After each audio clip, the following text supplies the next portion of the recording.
Neighbours, everybody needs good neighbours with a little understanding. You can find the perfect blend.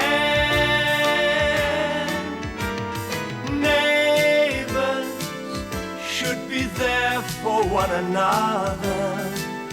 That's when good neighbours become good friends.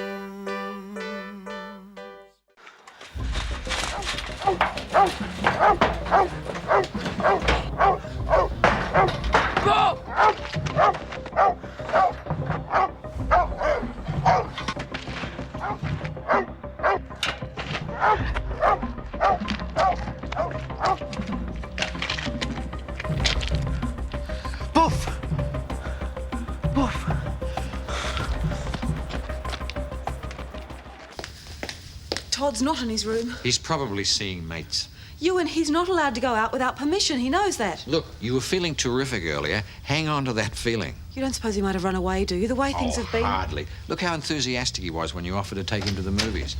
Ah, you're home. Yeah, sorry I'm late. Where were you? I was worried. I was at Uncle Jim's. Josh said he'd help me fix my bike.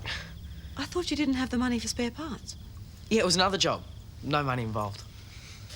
Todd, you're supposed to be grounded. Can we talk about this later, please? No, we can't. You are not to go out without first clearing it with me. End of story. I'm not a kid. I put you on your honour. Rather not talk about private things in front of him. Todd! All right. Let him go. Wait till it settles down.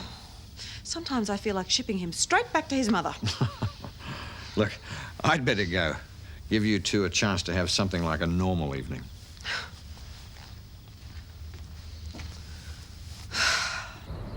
Helen, you are an island of sanity in an unquiet sea. Oh, is there a problem? At school, where else? Is Jim home? No, I'm afraid not. Good. It's you I came to see. Well, as I have the house to myself, I thought I'd do a bit of drawing. I'm not used to my Saturday mornings being so quiet. Oh, is this the subject? Yes, I took them this morning. What a house. Yes. Derek Wilcox's family home. Beautiful. You're not the only one with a rift in the family, Helen. Well, I didn't imagine that I was. It's Ryan. Oh, he's a good lad, but he's at that age where they feel they must impress their friends and an excess of hormones or something. At school the other day, he put quick-setting glue on a chair just before I sat down. Oh, that could have been quite dangerous. It was. Quite dangerous for Ryan. He spent lunchtime scrubbing some steps. I came within an inch of suspending him. No, I don't think that would have been the answer. You've had a lot of experience of children. What do you suggest I do? Well, I usually try a private heart-to-heart, so why don't you talk to him this morning before anything goes any further? I can't catch up with him till later. He's gone to football practice. Oh, I see. I know what you're thinking. Mind reader? You're thinking I'll hold up your sketching. I wouldn't dream of it. Thank you. Go ahead. I'll make tea. I always enjoy watching artists at work. Will Jim be long? Oh, he shouldn't be here for another couple of hours. Down at the workshop, is he? Flat battery and crossed wires? Yes, very crossed wires.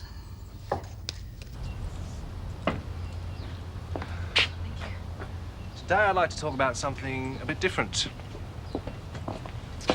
The subject of jealousy. Paranoia and suspicion. Is that how you feel about it, Jim? Not exactly. Do you want to talk about how it manifests itself? I'm sorry, I'm not sure what you mean. A particular incident, perhaps. Oh. Sure, all right. Of course, there's Cairns. What about Cairns? Well, Beverly went up there recently for a conference, and Ewan, the guy that she's been working with, they knew each other earlier, I mean, when they were younger, at university. And they were fairly close, according to Beverly, and I believe I know what that means. Anyway, Ewan came around just after she'd left, about some papers. I told him that she'd already gone, and he said it didn't matter because he'd get the papers to her himself. I, quite naturally, thought he meant that he was going to the conference. Now, Beverly had told me that he wasn't going to the conference. So I felt jealous, threatened. Yes, so what did you do? I flew up there to confront them. And? Well, he wasn't there. What it meant was he was going to fax the documents to her. And so what did you feel when you got there and found that out? Pretty stupid. To mention out of pocket. You thought they were having an affair? Yes, I did. And so apart from their association years before, what other reason do you have for feeling this way? Well, nothing really. I just feel jealous, period. What has Beverly done to make you feel jealous? Well, off the top of my head, not a lot. I agree, it doesn't sound very rational.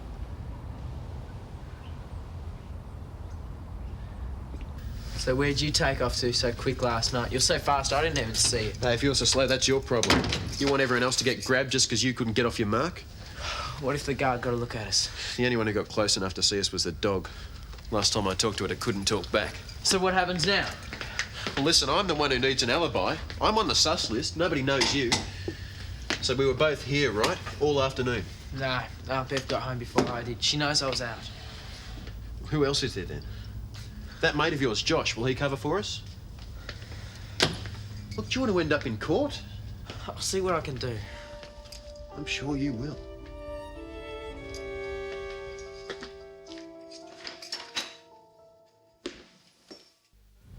What I'd like to do now is get an overview of the whole picture. Then we can discuss particular areas and continue on that line in later sessions. How does that sound? Fair enough. Whatever you think is right. Good. Jim, what are your particular grievances? The main one. Well, that seems like a good place to start. Well, I suppose it's the fact that Beverly's priorities have changed. Her main priority is no longer the family, it's her career. That's hardly fair. Well, it's the truth. Well, let me give you an example. Recently was Todd's birthday. Beverly said she'd get the present. She took the responsibility on herself. Then she forgot completely about it. Pressure of work. Beverly, tell us how you see the incident. It happened, yes, but it was a simple one-off mistake. Jim's been using it as a stick to beat me with ever since. One-off mistake? That's right. It happens all the time. Well, last night you came home from a business meeting and Todd wasn't there. You had no idea where he was. That's a different issue. Is it? I think it's the same. Look, try to remain calm. Look, there is a key issue here, and I will try and state it as calmly as possible. Jim's priorities have changed, not mine. My career has always been important to me. Jim's career has become less important to him. Well, perhaps both of your priorities have changed. My priorities are the same as they always were. Jim, when we met, you were career-oriented. Now the workshop's barely more than a hobby to you. Look, I can understand at your stage in life. My stage of life? This isn't taking us anywhere. You're carrying on like I'm some sort of a boring old has-been. Yes, Jim, you've become a real stick in the mud. Thank you very much. If you had more to occupy you, we wouldn't be in half the trouble we are. I think we should take a 5-minute Considering the way that you have neglected Todd since you've had him, it's just as well we didn't have kids of our own. How dare you? How dare you? There is no point in discussing this any further. I think that about covers the main points of contention, Quentin.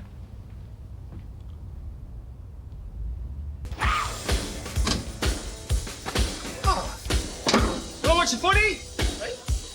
Hang on, I thought you were watching it at Paul's. No chance. Why not? Thanks, Kristian and Caroline. You know what they're like. Yabba, yabba, yabba. And then Melanie started showing off Jamie. Poor little tykey had 5 women crawling all over him. Probably never happen again. He didn't even know it. There's only one thing to do in those circumstances. Exactly. Watch the footy. Yeah. Oh, go for it, yes. Matt, I'd be careful with your eardrums with that loud music, mate. Yeah, all right. Well, look, what about I listen to it on my headphones in future? Yeah, it still sounds pretty dangerous. Oh, come on, Down the sideline. He's in, deputy, dummy! I thought at least he'd turn up here. Yeah, well, if he'd bothered to show up at the Oval, then maybe we might have won. You scored a goal. Of course. Maybe he slept in. Oh, yeah, come on, not this late. Oh, the way he's been lately, anything's possible. I don't think he could be bothered. I mean, the guy's getting slack. Are you going to tell him that they dropped him from the team because he didn't turn up? Yeah, well, I don't see anyone else volunteering. It might shock him a bit. No, that's exactly what he needs, a shock. Gonna find out where he is. Here's your Eyes down, right down. She's 1, 2. Hello, everyone. Hi. If you want Todd, he's... No, he's at home. It's you I'm looking for, Josh. Oh. Were you and Todd together yesterday evening? Yeah, for a while. Where was this? At my place. What? Why? Oh, Todd said you were at Jim's place. Oh, yeah, that was later. We went there a little bit later. So you were both there later? Yeah, but I couldn't be certain at the time. Well, isn't that funny? Because Jim says neither of you were there at all. You weren't with Todd, were you? Any idea where he was? No. What is it? Mum and Dad won't let me see Todd anymore. The way he's been behaving lately, I can't say I blame them. I don't believe it. I've crashed out again. That was lovely, Helen. Thank you for the invitation. It's my pleasure. I just wish I knew what's happened to Jim.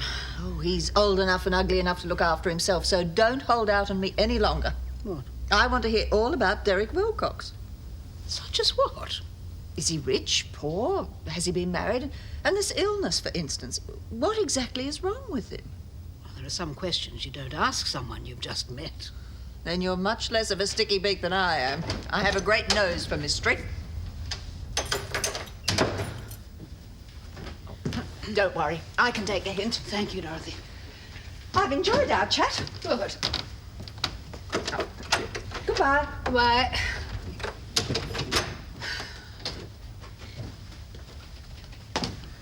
Where have you been? I've been very worried. Driving around. And then I sat in the car for a while outside a park until people started looking at me. And what brought that on? Oh, Beverly blew a cool and stormed out of the counselling session. It doesn't sound like Beverly. We were talking about her obsession with her career and the damaging impact it's had, particularly on Todd. She started making cracks about my career as if my workshop was nothing more than a hobby. We'll have some lunch. We can talk later. Yeah, and I'm boring too, so I'm told. Terminally boring, apparently. Well, probably it's good that these things have come out into the open. You can now both work your way past them. It's pointless. Been staring me in the face. Beverly won't see reason. No, there'll be no more counselling.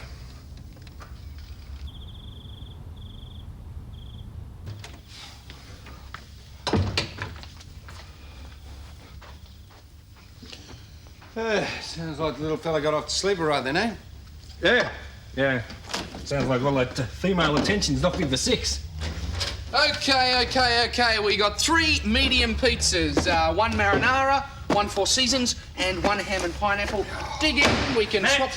The front door. Oh, Des, I'm sorry, mate. Okay, I was in a rush. That is just the point. If Jamie had been up, he would have been gone. That's what we had that talk about. Des, you've made your point, okay? I'll be more careful. These things are important. Jamie was out of here last time like a shot. All you've done lately is tell me what to do. Now, if you don't want me living here, that's fine, Des. Just don't give me a hard time. Matt, house rules are house rules. Des, just forget it, okay? You can have your house rules any way you want them. I'll pack and I'll be gone in the morning.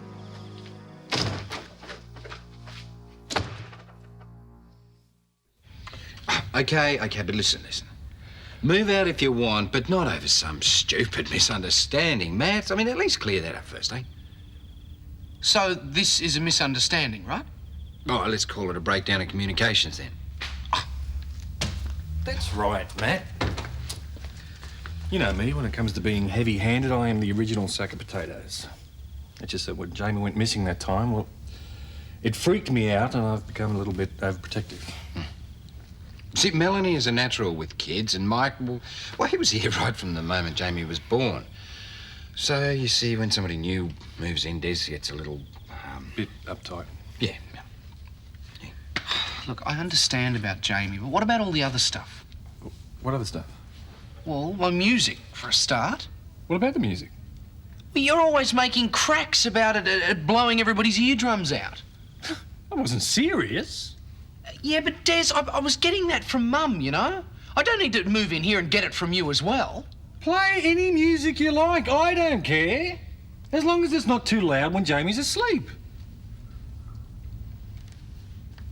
That's the only rule about my music. The only one. Fair dinkum, Matt. I like you living here. I mean, this house is too big for me. And you and Melanie are a nice balance. She's crazy and you're sensible. So, friends? Yeah, sorry. Good. Because while you two were getting hot, the pizzas were getting cold. I suppose Jim told you what happened at the counselling session. He said it didn't go too well. There's no need to be delicate, Helen. It was a disaster. I'm supposed to be a professional. I should have hung in there whatever Jim came out with. Yes, might have been wiser. So I start the working week with an apology. I also wanted to talk about Todd. I just can't manage him on my own. But I thought that if Jim and I worked together, it might bring us closer in other areas. Provided you can agree on a strategy, it sounds a very good idea. I'm glad you think so. So where can I find him? Oh, I'm afraid he's already left.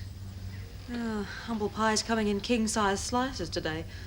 Well, the workshop isn't exactly my choice of territory, but seems I have no alternative. Sorry, the workshop? What, to see Jim? Oh, he isn't at the workshop. He's gone to New York. What? Didn't he ring you? He certainly didn't. What's he doing there? Throwing himself off the Brooklyn Bridge? Rosemary asked him to go over there as a consultant. He said no last week because of the counselling, but changed his mind on Saturday. Without even speaking to me? Well, he did go in rather a rush. Oh, probably he'll ring you from there. I have his hotel phone number. Why don't you ring him? There'd be no point. I'd obviously be wasting my time. He couldn't care less.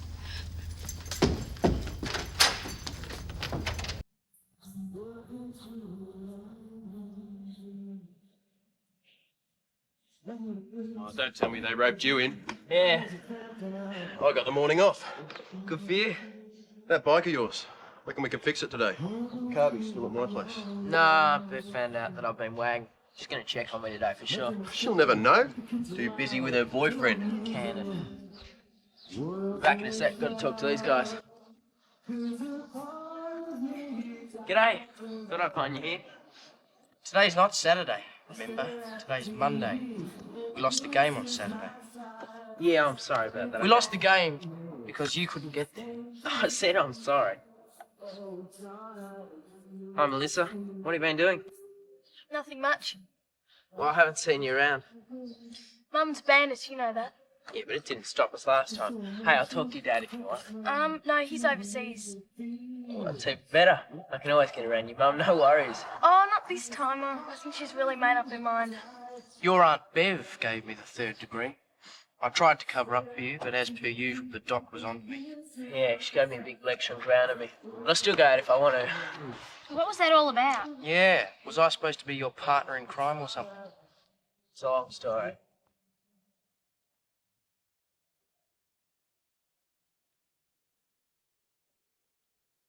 You Gary Head? You know who I am. We searched your house, Gary. There was a stolen trail bike and a mess of stolen parts. Hey, that's all bull. I don't know how that stuff got there. Look, I was set up. You guys must have put it there. Yeah. You get your chance to make a statement. Come on.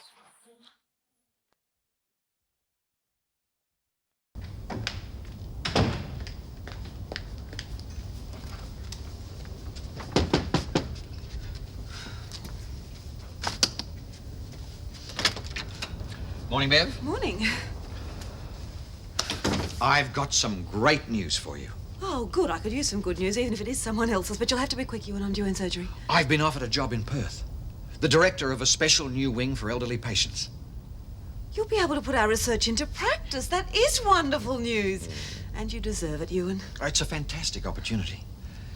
For both of us, Bev. There's a job on the unit for you. Me? Yes, and more than that. Bev, I love you, and I want us to be together. Ewan. Look, things won't go right with Jim. He's a closed chapter in your life. Come with me to Perth, and let's start over again, together.